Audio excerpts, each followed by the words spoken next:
Do you remember where you were when you heard the horrible news that Robin Williams had taken his own life? If you were old enough to be forming memories, there is no way that you don't. Robin Williams was born July 21st, 1951 in Chicago, Illinois. Despite growing up in a comfortable home, he often described himself as a quiet, lonely child. He later said he learned to make people laugh because he was always trying to get his mother's attention. In high school, he was voted both funniest and most likely not to succeed. He studied acting at the prestigious Juilliard School in New York. When he couldn't find any acting jobs, he decided to try stand-up comedy instead. His performances were unlike anything audiences had ever seen. He could invent characters, accents, and entire conversations on the spot, bouncing from one impression to the next at lightning speed. His big break came in 1978 when he appeared as the alien Mork on Happy Days. Audiences loved him so much that they gave him his own spin-off series, Mork and Mindy. It was so successful that it made him a star almost overnight. Over the next 3 decades, Robin became one of Hollywood's most beloved actors in both comedy and drama. He starred in films like Good Morning Vietnam, Dead Poets Society, Hook,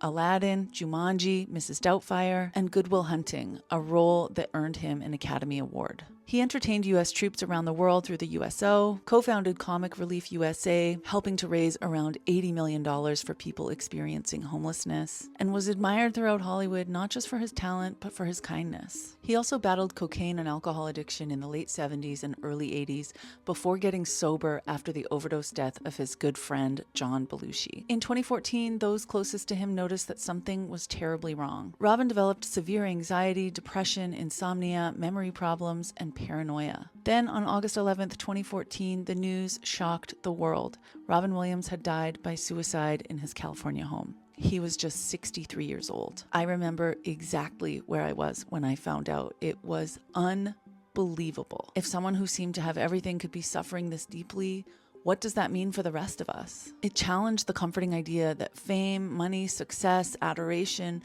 could somehow protect us from despair. For months, those are the only details we had about Robin Williams' death, and then came the autopsy. Robin actually had diffuse Lewy body dementia, a disease that had spread throughout his brain. Specialists later described Robin's case as one of the most severe they'd ever seen. His widow, Susan Schneider, later said that the disease was, quote, the terrorist inside my husband's brain. Today, Robin Williams is remembered as one of the greatest actors and comedians of all time. Every time I see his face, I smile and tear up a little bit.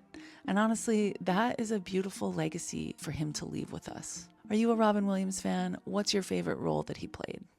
His death became a joke almost immediately, but did he really die in the embarrassing way we all heard he did? This is the story of Michael Hutchins. Michael Kelland Hutchins was born January 22nd, 1960 in Sydney, Australia. As a kid, he moved frequently because of his father's work, spending part of his childhood in Hong Kong before returning to Australia. He loved poetry, writing, and music, and in high school he met Andrew Ferris. That friendship would change both of their lives, and everyone else's. In 1977, they formed a band that would eventually become In Excess. At first, they were just another Australian pub band, but then came Kick. Released in 1987, it transformed In Excess into one of the biggest bands in the world. By the end of the decade, In Excess had sold millions of records, filled stadiums across the world, and Michael Hutchins had become one of the most magnetic frontmen. He wasn't just a singer, he had tons of charisma. He dated Kylie Minogue, Helena Christensen, and eventually British TV personality Paula Yates. Together, Michael and Paula had a daughter named Tiger Lily in 1996. In 1992, while cycling in Copenhagen with Helena Christensen, Michael was assaulted by a taxi driver. He hit his head on the pavement, suffering a fractured skull. Friends later said that the injury also drastically changed his personality. They said he became more impulsive, more aggressive, and experienced periods of depression. Then came November 22nd, 1997. Hutchins was in Sydney preparing for an In Excess tour. The night before, he spent time with friends. Early the next morning, he made several emotional phone calls. He argued with Bob Geldof over the ongoing custody battle between him and Paula Yates. He called his manager. Then he called his former girlfriend, Michelle Bennett, crying and begging her to come see him. By the time she arrived at his hotel, there was no answer. A short time later, a hotel employee found Michael Hutchins dead. He was only 37 years old. The New South Wales coroner ruled his death suicide by hanging while suffering from depression and under the influence of alcohol and several drugs, including cocaine and Prozac. A few years later, Paula Yates suggested publicly that Hutchins may have died accidentally from autoerotic asphyxiation, a practice involving intentional oxygen deprivation and sexual gratification. The theory spread rapidly through tabloids and became one of the most repeated stories about Hutchins' death. This is what I always think about when I think about Michael Hutchins. This is what I heard. This is what I believed because it was repeated so often. But it's not true. Investigators reject this theory. Because he was found naked, which was strange, the coroner had specifically considered accidental death before ruling suicide. Michael Hutchins left behind an extraordinary musical legacy. Not only that, he has a family, he has a child, and this myth really needs to die. The biggest movie star in Hollywood was dying right in front of the studio's eyes, and still they kept the camera rolling until she collapsed. Jean Harlow was born Harleen Harlow Carpenter on March 3rd, 1911 in Kansas City, Missouri. Her mother was a failed actress who even started calling herself Mama Jean and had pushed her daughter into acting since she was a child. At 17, she drove a friend to a job at a movie studio, and a casting executive noticed her. Within a few years, she'd become one of MGM's biggest stars. She became known as Hollywood's original platinum blonde. To maintain her famous look, her dark hair was bleached every week, using a brutal mixture of peroxide, ammonia, and Clorox bleach. The process damaged her scalp so badly that she often had to wear expensive wigs. Her career skyrocketed, but her personal life started showing up in the tabloids regularly. At just 16, she married wealthy heir Charles McGrew, but their marriage didn't last long. Then in 1932, she married MGM executive Paul Byrne. Just 2 months after they were married, Byrne was found dead from a gunshot wound inside their home. His death was officially ruled a suicide, but almost immediately Hollywood exploded with rumors. Some accused Harlow, others believed that MGM had covered up what really happened to protect one of its biggest stars. To this day, Byrne's death remains one of old Hollywood's most enduring mysteries. Despite the scandal, Harlow's career only got bigger. She starred opposite Clark Gable, Spencer Tracy, Cary Grant, and William Powell, and became one of the biggest box office draws of the 1930s. Unlike the dumb blonde characters she often played, friends described her as witty, intelligent, and surprisingly down-to-earth. Then in 1937, while filming Saratoga with Clark Gable, something changed. Her face and body started swelling, and she complained of nausea, stomach pain, and overwhelming fatigue.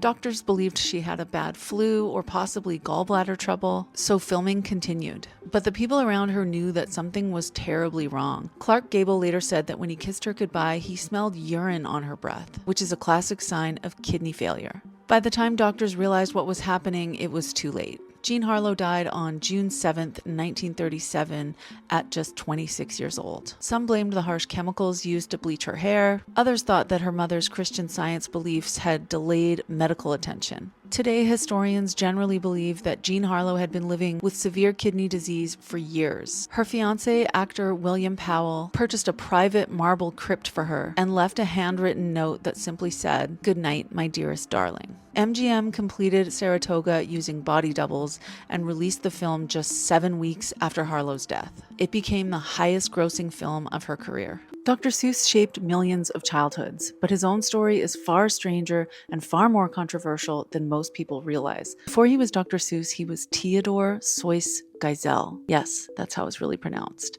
Seuss or Zois. He was born on March 2nd, 1904 in Springfield, Massachusetts. As a kid, he loved drawing strange creatures and making up stories. His mother, Henrietta, or maybe Henrietta, was famous in the family for making up rhymes when putting her children to bed. After studying at Dartmouth and briefly attending Oxford, Geisel dropped out to become an illustrator instead. Long before The Cat in the Hat, Geisel made a living creating advertisements. Then in 1937, his first book, And to Think That I Saw It on Mulberry Street, was finally published after being rejected by dozens of publishers. But World War II changed everything. Geisel stopped writing children's books and instead threw himself into the war effort. He drew more than 400 political cartoons attacking Hitler and fascism. Then he joined the US Army, where he wrote training films and made cartoons for new recruits. Some of that work still holds up today, and some of it absolutely does not. Geisel created racist depictions of Japanese people and publicly supported Japanese internment camps. Even his early children's books contained racial stereotypes that are very disturbing to modern readers. Years later, Geisel quietly began changing. He edited some of those early offensive illustrations and changed much of the language. Then came books like The Sneetches and The Lorax, stories about equality, authoritarianism, environmental destruction, and treating people with kindness. His personal life was just as complicated. His first wife, Helen, who had encouraged his artistic career from the very beginning, struggled with illness for years. Helen co-founded Beginner Books and was an accomplished children's writer in her own right. While she was sick, Geisel started a relationship with another woman, one of their friends. In 1967, Helen died by suicide after an overdose of barbiturates. Less than 8 months later, Geisel married his mistress. Dr. Seuss went on to write more than 60 books, selling over 600 million copies worldwide. He won a Pulitzer Prize, Academy Awards, and inspired generations of children to read. Even after his death in 1991, unpublished manuscripts continued to appear. He created joyful stories that taught millions of children about kindness, empathy, and imagination, but he also produced hateful, racist work that, yes, he later tried to correct, but was it too late? He was also clearly a terrible husband. Many historians believe that he experienced a lot of regret and tried to correct his ways. They found her skeleton in her apartment in front of her TV that was still on. She'd been dead for over 2 years. How the hell is this even possible? Joyce Carol Vincent was born in London on October 19th, 1965. By all accounts, she was intelligent, attractive, and well-liked. Friends described her as charismatic and stylish. She had relationships, jobs, friends, and for a period of time, a relatively normal social life. But over time, something changed.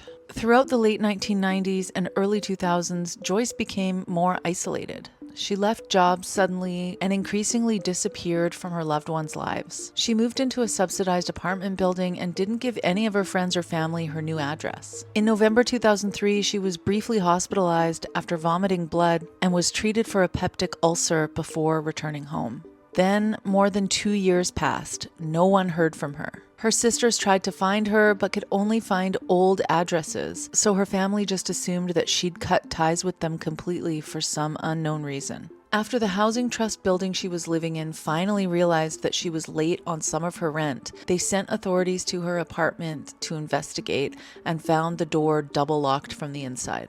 Behind the door, years of mail had piled up. In the living room, they found Joyce lying on her back, surrounded by Christmas presents she'd wrapped. It was January 2006. She'd been dead since approximately December 2003. The TV was still on, so were the lights and the heat. Somehow, despite living in a busy apartment building in one of the most populated cities in the world, Joyce had essentially vanished without anyone realizing it.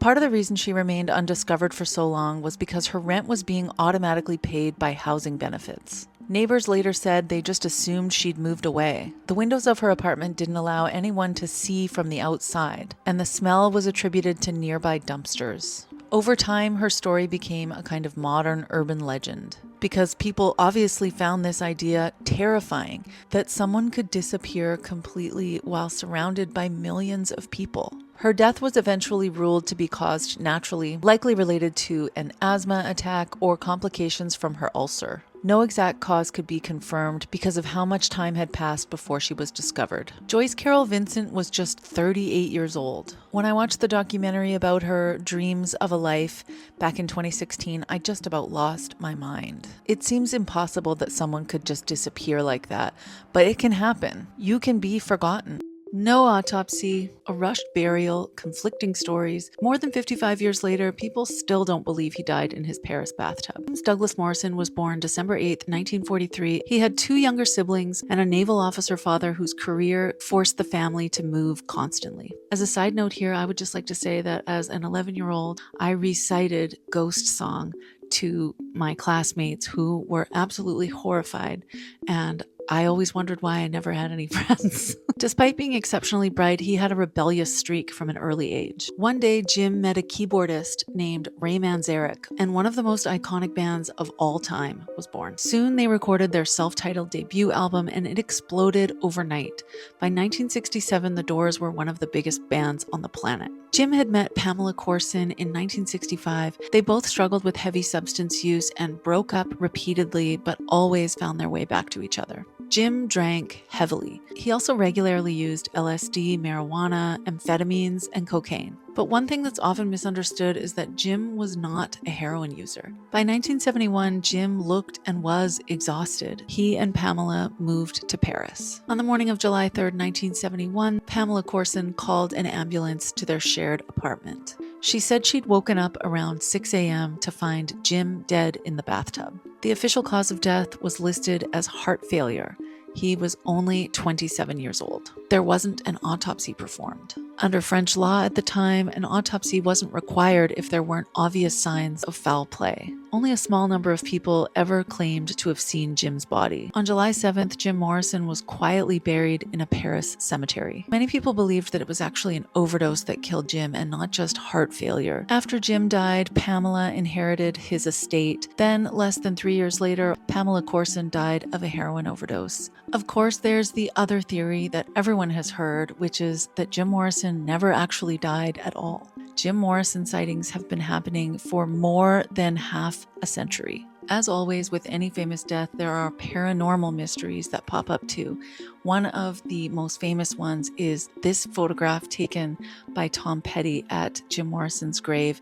And if you look in the background, you can see what looks like a ghostly figure closely resembling Jim Morrison. Jim Morrison wanted his life to feel like a myth, and now his death has become the greatest myth of all. He changed music forever, then spent the rest of his life running from the very thing that made him famous. Born Richard Wayne Penniman on December 5th, 1932 in Macon, Georgia. He was the third of 12 children. Growing up skinny and small, his family nicknamed him Little Richard. His mother was a devout Baptist. His father was a church deacon and a brick mason who also happened to run a local nightclub and sell bootlegged moonshine on the side. Little Richard lived inside a contradiction from day one. He grew up surrounded by gospel music in church, taking piano lessons and singing from a young age. But life wasn't easy. He grew up with a limb difference, one leg that was shorter than the other, giving him an unusual limping gait, which combined with what other kids said was an effeminate appearance, made him a target. He was mocked ruthlessly and later said that his father kicked him out of the house in his teens because of his sexuality. But the very things that the world punished him for were the things that made him unforgettable. The makeup, the towering hair, the screaming, the wild piano playing, the glittering suits. Before Little Richard, rock and roll did not sound like that. He invented it. In 1955, he recorded Tutti Frutti. The song exploded immediately. Then came Long Tall Sally, Lucille, Rip It Up, and Good Golly Miss Molly. His concerts were chaotic, sexual, integrated, and dangerous by 1950s standards. At a time when America was still heavily segregated, Little Richard was bringing black and white kids into the same room, dancing together, and that alone was radical. But just as he was becoming one of the biggest rock stars in the world, he quit. In 1957, after a terrifying experience on a plane and what he believed was a literal sign from God,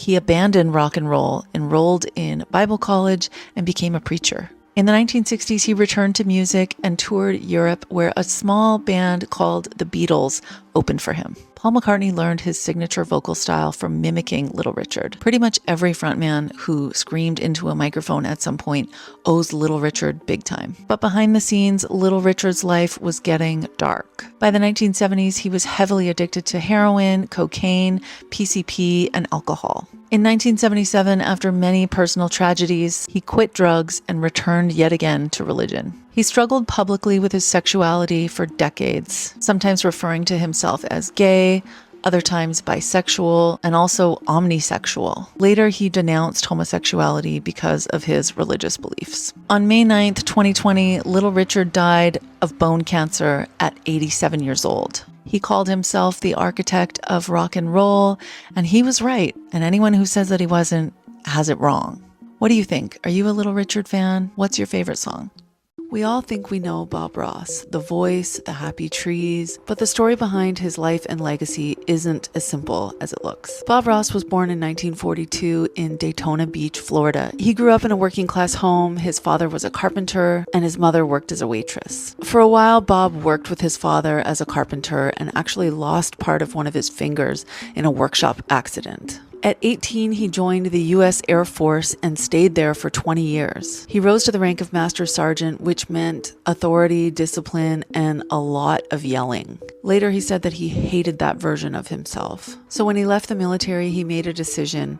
He would never raise his voice ever again. Around that time, he discovered painting, specifically a fast method called wet on wet, a technique that allowed you to complete a painting in one sitting. And he learned this technique from another television painter called Bill Alexander. He decided to start his own painting show, and in it he would do less instruction and more reassurance. In 1983, The Joy of Painting launched, and it worked. People loved it immediately. Not everyone was thrilled, though. Bill Alexander said later that he felt betrayed by Ross, that he had invented the wet-on-wet technique, and that Ross was claiming it for his own. Ross, for his part, though, said that he was simply building on what he had learned. Behind the scenes, there was also a business, Bob Ross Inc. Ross had two business partners, and together they built this huge company. Bob Ross had a son, Steve Ross, and he even appeared on the show a few times. It looked like he would be the one who would carry on his father's legacy. Then in the early 90s, Bob Ross was diagnosed with lymphoma. He kept it private and kept working as long as he could, but in 1994, filming stopped. He died on July 4th, 1995, at just 52 years old. After his death, his name, his image, and the entire business remained with Bob Ross Inc., not his son. There have been disputes over the years between Bob Ross Inc. and Steve Ross over who really owns the rights to his father's legacy. And so far, Bob Ross Inc. has maintained control. And then there's the question people always ask, which is, where are the paintings? We never really get to see them. Most of them are held by Bob Ross Inc. Bob Ross built a career of telling people there were no mistakes, just happy accidents. But the story behind his life is a reminder that even the calmest, most comforting figures can leave behind messy stories that are much more complicated than we ever knew. What do you think of Bob Ross? Do you watch him just to comfort yourself when you're feeling anxious? Because I know that I do.